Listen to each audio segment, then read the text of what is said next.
forcibly in Kim Jong-il's regime. Our house is on the pro side of this matter. Either first speaker will elaborate on how we shall go about accomplishing this matter at hand, as well as the practicality of the policy, and then Jew. The second speaker will give out specific examples as well as give a detailed description of our policy's benefits. The third speaker, Daewon, will summarize the entire policy as a whole. But first, I would like to give you the definitions. By our house, it means South Korea. By forcibly, it means in a way that makes something happen by artificial means and not in a natural way.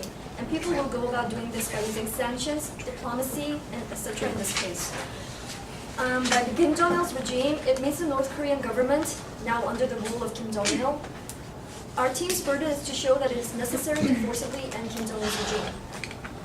Kim Jong-il has been routinely criticized by world governments and international NGOs for abusing human rights in his ruling, as well as producing nuclear weapons. He has gone ahead to produce them, despite his own commitment to make the Korean peninsula free of nuclear weapons. Also, he has established a facility called Camp 22, which is North Korea's largest concentration camp. There are up to 50,000 men, women, and children, and they're accused of their political crimes.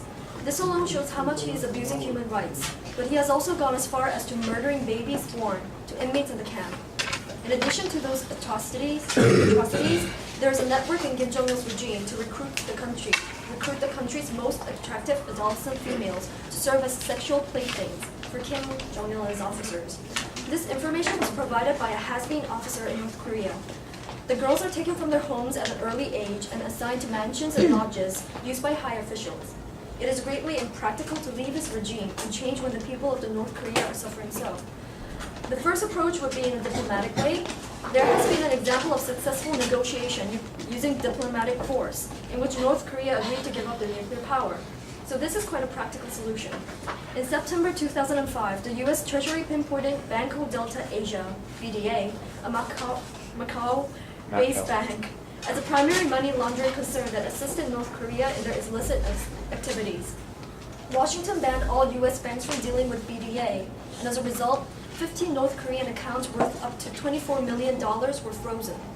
This had a devastating effect on North Korea's ability to engage with the international financial system. And North Korea, in the end, agreed to give up their nuclear power. Also, when it comes to a world-scale problem, such as the North Korean nuclear testing has been, there are good chances other countries will join in helping resolve the problem.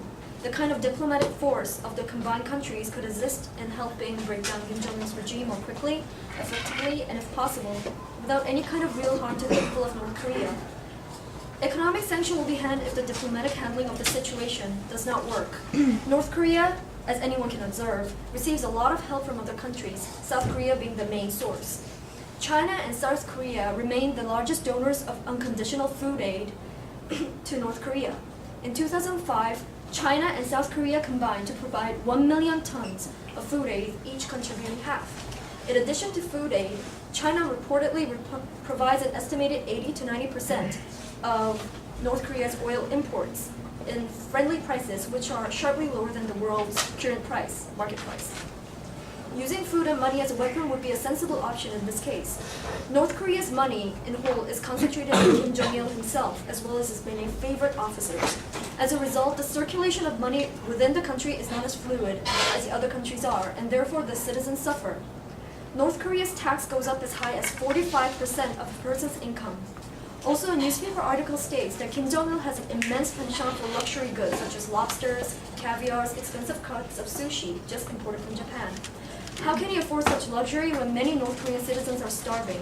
Kim Jong-il boasts he has the finest wine cellar, containing 10,000 bottles of wine, and his annual purchases of Hennessy cognac sums up to $700,000. For your information, the average North Korean earns the rough estimate of $900 per person a year. Kim Jong-il might be selfish not to care whether or not his people starve, but once their policy is put to motion and North Korea is severe from other countries, he will not be able to meet his monetary needs. Once this happens, he will not be able to sustain and maintain his military forces. And our next speaker is Minju.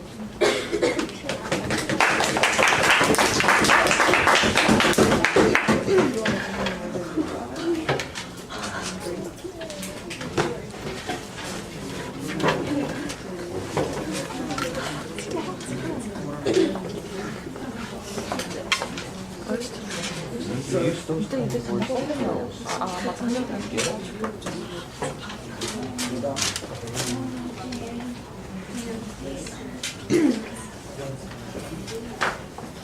took my tuna sandwich. My tuna sandwich. And you paid $2 per hour. You took it. Took my job.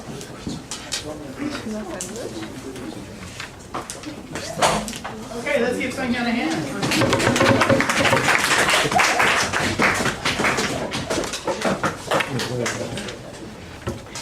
Ladies and gentlemen, this is the 21st century. The 21st century is a time of talks and compromises, not of threats, not of contests between nations' arsenals. Forcibly removing Kim Jong-il is as harmful as it is impractical. By forcibly removing Kim Jong-il, we might as well say we wish to conquer you, North Korea. Force was never the answer to cases in the history, and it is not the answer, not the least bit.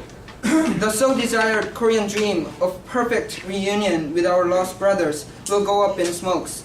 One cannot wish to remove the sole dominant power in a country, their God almost, and persuade the country to reunite with us.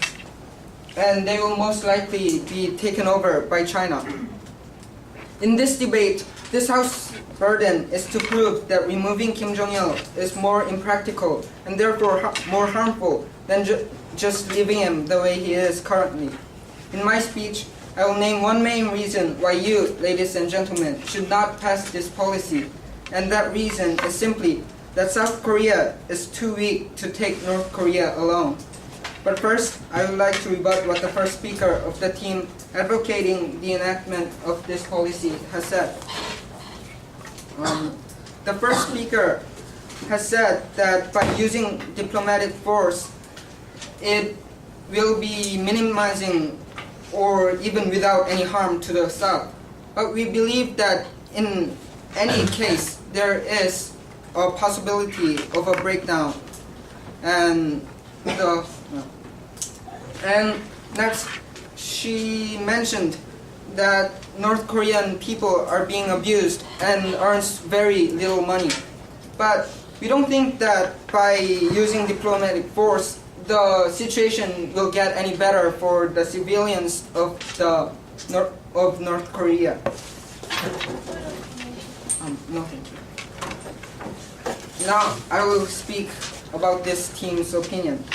Though we all have to prevent any war in any way possible, it would be foolish to look over the possibility of a war between North and South Korea when the national leader, the national god almost, Kim Jong-il, is removed. Then, when we consider the possibility of a war, we have to act much more passively, with much thought about every act. No matter the result of a war, it doesn't require a fortune teller to foresee that if a war happens between North and South Korea, both sides will have monstrous casualties, and therefore the gap between the two nations will become even wider. Do you remember the Iraq War? The internet and the mass media has most recently published that after March 2003, when American, Britain, United Forces invaded Iraq, there has been in total approximately 60,000 deaths. Of these numbers, about 50,000 are estimated to be the civilian. This sounds like a lot, doesn't it? But are the casualties over? Apparently not, as terrorists are continuing even to this day. In short, the Iraq War has accomplished nothing, and now America has to fight the war against the unseen, terrorism. By passing this policy, we would not only be removing Kim Jong-il, but also putting the civilians of North Korea in serious positions because they are likely to be killed in a war. Put the situation of Iraq War inside a 220,000 square kilometer land with 70 million people. A single bomb on Seoul alone will cause more than 10 million casualties.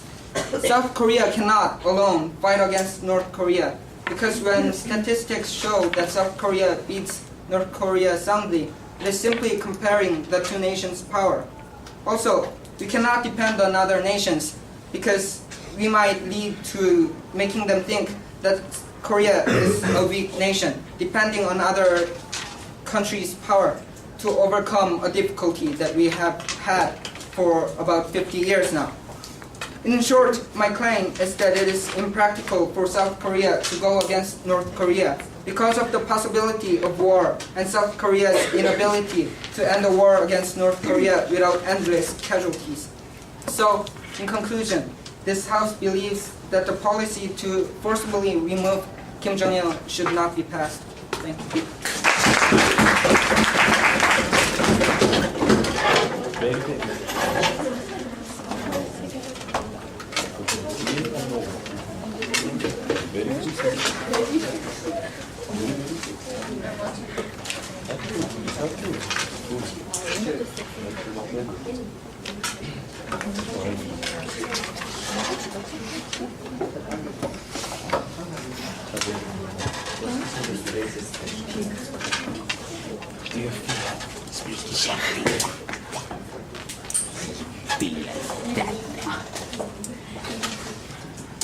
Okay, let's welcome Tony and Ju.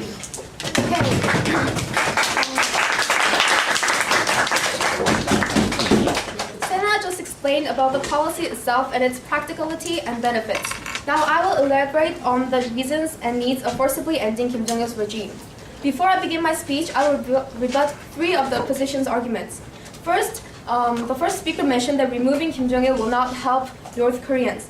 However, out of all the food aids, 90% goes to the militaries and only 10% goes to civilians. So by removing Kim Jong-il, we can help North Koreans. And second, they've mentioned that war would cause many problems.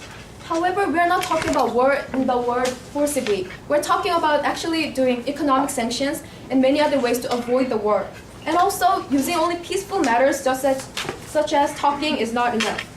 And third, the first speaker mentioned that it's impractical because we're going to be doing it alone. However, as we mentioned, we're not trying to do this alone on our own. We're trying to have the diplomats talk it over so the whole world can help us forcibly remove Kim Jong-il. And now I will begin my speech. No, thank you. There are two main reasons why we should end Kim Jong-il's regime. First, people of North Korea are suffering from Kim Jong-il's rules, and second, under Kim Jong-il's regime, North Korea does many illegal underground markets. First of all, people in North Korea are suffering under Kim Jong-il's regime. They suffer from hunger, no freedom of religion, and poor human rights. In 2006, Amnesty International reported that a national nutrition survey conducted by the North Korean government, the World Food Programme, and UNICEF found that 7% of children were severely malnourished, 37% were chronically malnourished, 23.4% were underweight, and 1 in 3 mothers was malnourished and anemic as a result of the lingering effect of the famine. Also, they do not have freedom of religion. They are forced to devote themselves to the rulers Kim Il-sung and Kim Jong-il. Although there are 2 churches in Pyongyang, they are just there to show it off to the foreigners.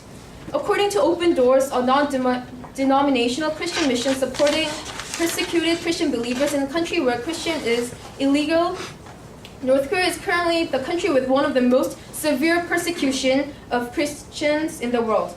Also, Amnesty International and Human Rights Watch accuse North Korea of having one of the world's worst human rights record of any nation. North Korea have been referred to as some of the world's most brutalized people regarding their severe restrictions on political and economic freedoms. North Korea's defectors have testified to the existence of prison and detention camps with an estimated 150,000 to 200,000 inmates, and have reported torture, starvation, rape, murder, medical experimentation, forced labor, and forced abortions. Second, North Korea is closely related to the international trade in drugs, counterfeiting, and arms. Like regime of Saddam Hussein, the Kim Jong-il's regime resembles a cult-based, family-run criminal enterprise rather than a government. Kim Jong-il needs money to feed his Korean Worker Party, the North Korean People's Army, and the People's Security Force, his communist political base.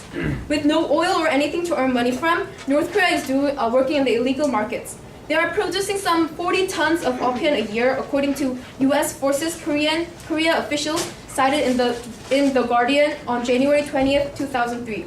North Korean diplomats, workers, and officials have been caught selling heroin and other drugs to China, Japan, Russia, Taiwan, Egypt, Czech Republic, Bulgaria, Taiwan, and South Korea. Not only do they sell drugs, but they also earn some $100 billion a year from counterfeiting the currency. Another big sale for them is by selling illegal arms. North Korea has exported significant ballistic missile-related equipment, parts, material, and technical expertise to America, South America, Africa, and the Middle East, South Asia, and North Africa. In conclusion, there are two reasons that Kim Jong-un cannot maintain good life level for North Koreans, and that North Korea is doing illegal acts under the rule of Kim Jong-il. We believe that our policy of forcibly ending Kim Jong-il regime should be passed. Thank you.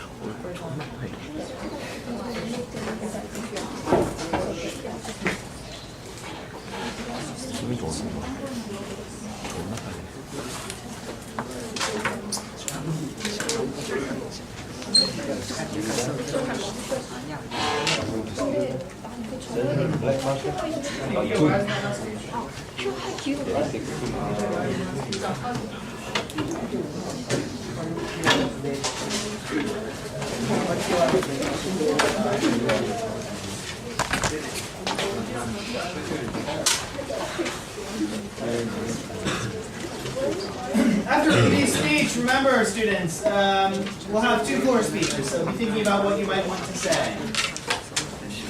Okay, as the second speaker, I would like to elaborate more on the points we have. But before that, I'd like to mention one mistake the pro side has made. The proposition rebutted us that peaceful matter is not enough. But we're not asking to remove the regime peacefully. We've never said we should remove it at all. The decision has to wait. So here I'd like to point out that the proposition has been misunderstood our point here. Moving on, in addition to the fact that Korea doesn't have enough power to carry out this whole huge action, we have two more reasons why we should not forcibly overthrow Kim Jong-un's regime. Firstly, there is a possibility that North Korea attacks South Korea before or after the collapse, as the first speaker has partly mentioned. If you say that it's only an assumption, or even if you say that it's not likely to happen, it would be ridiculous to ignore the possibility of war. Even if it's not as a form of revenge, when the military system collapses after the overthrow of the regime, the whole North Korean society will start to fall apart uncontrollably. At this point, there's not much North Korea can do. The best way for them to stop the collapse is perhaps to evoke a very big, catastrophic event that will grasp everyone's attention, which will at least slow down the internal collapse. Many nations have done something similar to this in order to stabilize the society, and the best thing for North Korea to do is probably to attack South Korea at this point. This boosts up the possibility of North Korean attack. Even if US troops or Korean army can block them, the violence is still going to be horrible. South Korea is going to be filled with North Korea's troops. Many people predict that it's going to be a target-rich environment, which means that our side and the other side will always be close to each other, facing each other, and this will definitely create a chaos. I already told you that this is an assumption, but war, especially civil war, no thank you, is something that must not happen. No matter what kind of method we use in order to remove the regime, whether it involves military or not, we believe that it's enough to evoke North Korea. Possibility of war cannot be neglected. But what terrifies South Korea more than the North Korean attack is North Korean refugees pouring south. This is already happening even nowadays. Think of what will happen when North Korea collapses. The North Korean civilians will come to South, and South Korea is not strong enough to accept all those refugees. When we take a look at Germany's case, when the German economy had to undergo a severe chaos after the sudden unification, the East Germany's labor productivity was only 1/5 of the West, which is similar to current North and South Korea's situation. In order to have a balanced economy, a huge investment for the East side, East Germany, was inevitable, which eventually caused a recession for the whole Germany. And this is similar to what's going to happen to South Korea after the defection from the North. Having a place to take them, educate them, and let them live a life of normal South Koreans. It's not as easy as it may sound, but not accepting them is definitely not a choice for us. Yes, what the proposition side has said is partly true. Kim Jong-un has been evil against North Korean civilians and the international community, but this does not mean that we should forcibly remove the regime. There's so much danger right now because there's always the possibility of war, and we are, no thank you, not capable of accepting all the North Korean refugees. Our side opposes this policy. Thank you.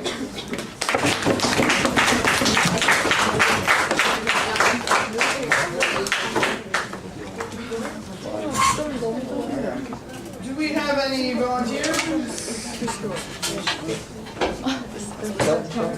Reznick, what if it's less than 3 minutes? What was the exact time? 3 minutes and 31. Okay, thank you. Have you given one? This semester?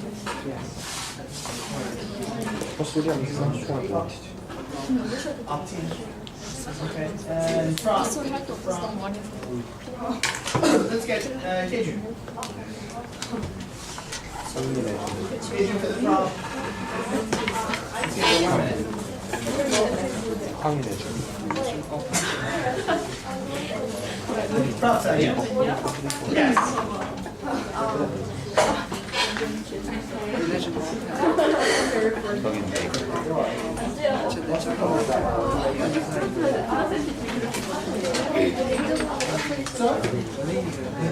No. Okay, you have 1 minute.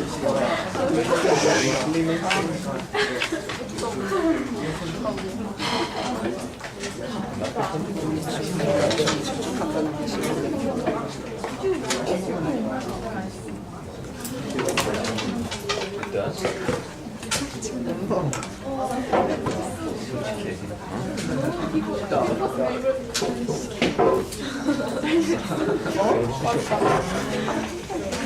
근데 이거 내 망가져도 더 이상 못하겠어.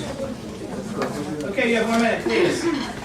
Well, there is the term forcibly in the motion, but however, forcibly not only deals with waging a war and like things like that, and like the proposition has pointed out, there are ways to peacefully sort of end Kim Jong-un's regime, such as using diplomatic forces and negotiations, and also although it is possible that they will have some conflicts in the process, we cannot just let this North Korean just be left alone in Kim Jong-il's sadistic and rather cruel regime. And like the proposition has said, I think it's possible and practical, seeing that not only South Korea has opposed to this Kim Jong-un's regime, but many other countries in the world are actually trying to sort of stop North Korea. And yes.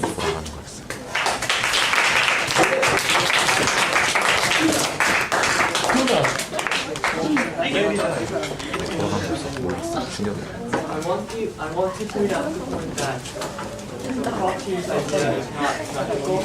Order, please.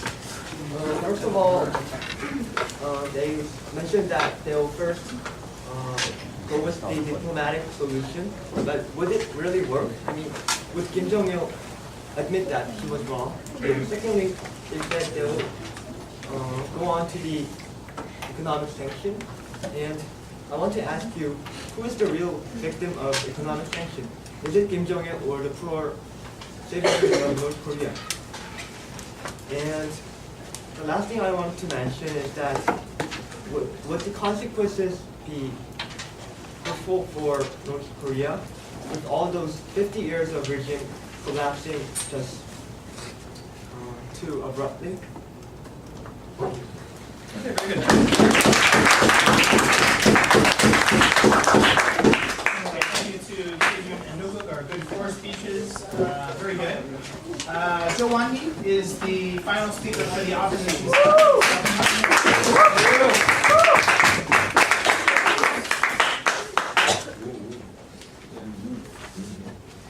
Hello, ladies and gentlemen.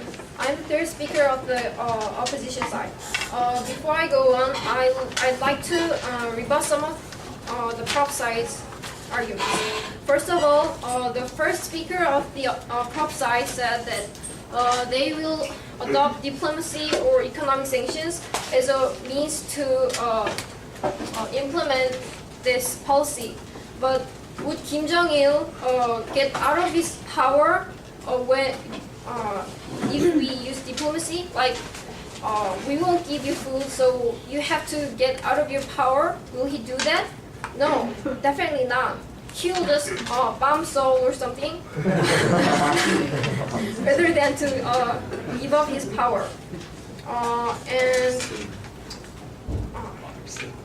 as Nobuk said before, the real victims of economic sanction will be the innocent North Korean civilians, not Kim Jong-il.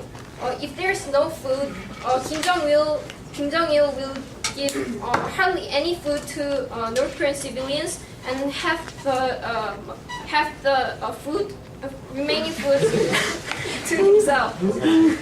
Now, there were several clashes in the debate, and first of all, as I mentioned before, was the diplomacy and economic sanction will not work.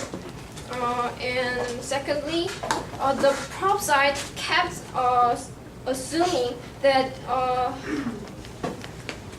other countries will help us when we try to forcibly remove the Kim Jong-un regime.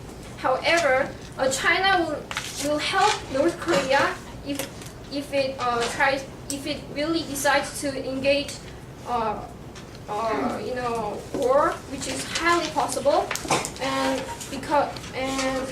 as for the U.S., well, President Roh Moo-hyun messed up our ties with the U.S., so it will not help South Korea forcibly remove the Kim Jong-un regime. Also, now I'd like to sum up our team's arguments.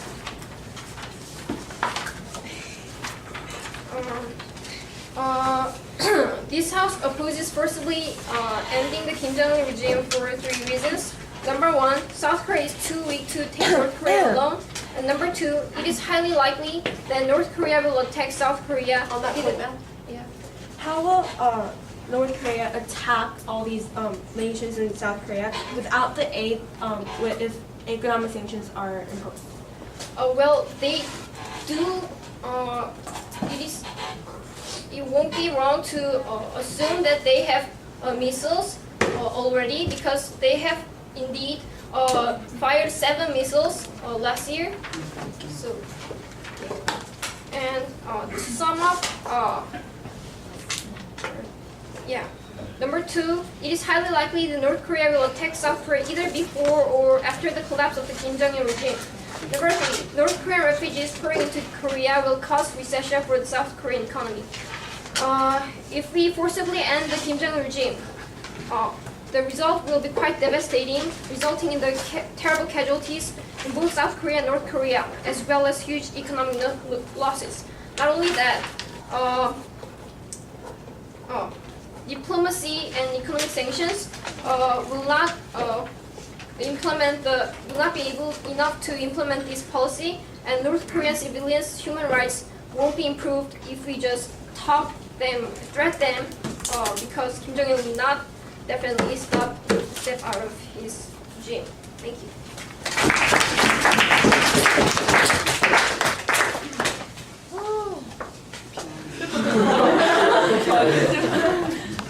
짱이야, 짱.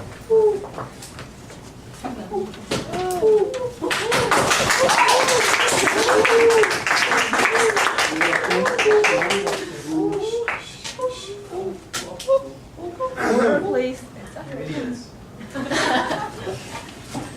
짱이다, 짱.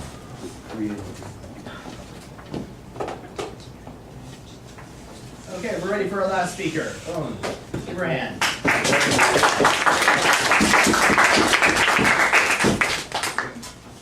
Well, first of all, I'm sorry for my weird voice, and second, I will first present how their case falls and then go on to our substantive argument. First of all, the opposition kept saying that our policy was impractical. and no, it shouldn't be implemented because it's impractical and that it's harmful. But they have not exactly explained why and pinpointed the specific points that our policy is doing wrong. So then what is effective? The status quo? No. People suffer, and the opposition has already acknowledged that people suffer inside and outside of North Korea because of Kim Jong-il's regime. People suffer from hunger and lack of freedom, and because they lack their basic human rights. And also, it has been proven that peaceful ways have not been effective. South Korea had a policy called the Sunshine Policy, which tried to help. No, thank you, sir. Which tried to help North Korea in providing them with aid and unconditional aid. However, this has not been effective in altering the regime. And also, the opposition has based their arguments on assumptions, and that there is a possibility of war. However, the possibility of war already exists today, ladies and gentlemen. And also, the possibility of war is highly unlikely because if we impose economic sanctions and if we have diplomatic policies for to discourage North Korea, the possibility of war would be highly unlikely. Yes, sir. What do you think will happen then if we use economic sanctions? Will the North Korea just stay put and just hand over Kim Jong-il? I will answer this point of information in my substantive speech. And also, to go back to the possibility of war. But in reality, as we have explained already in our previous speeches, economic sanctions and diplomatic policies are actually helpful and they're actually effective.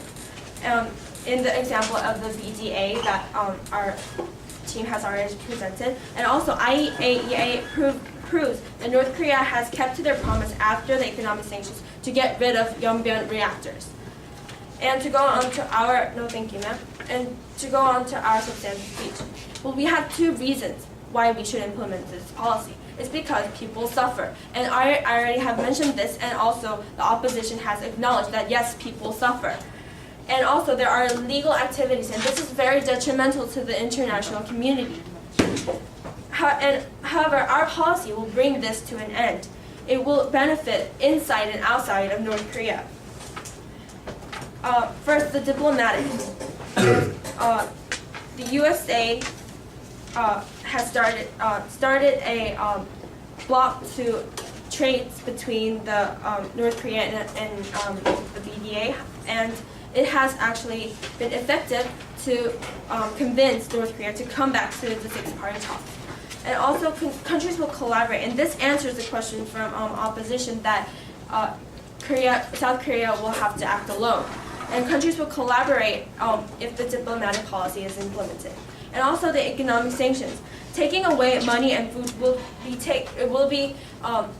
taking away the money and food and the aid will be equal to taking away the fuel of North Korean development. And this will be effective in taking down the regime. Ladies and gentlemen, here's an analogy. What we are doing and what the opposition is suggesting is giving a cookie to the baby brother. When this baby brother is the axis of evil.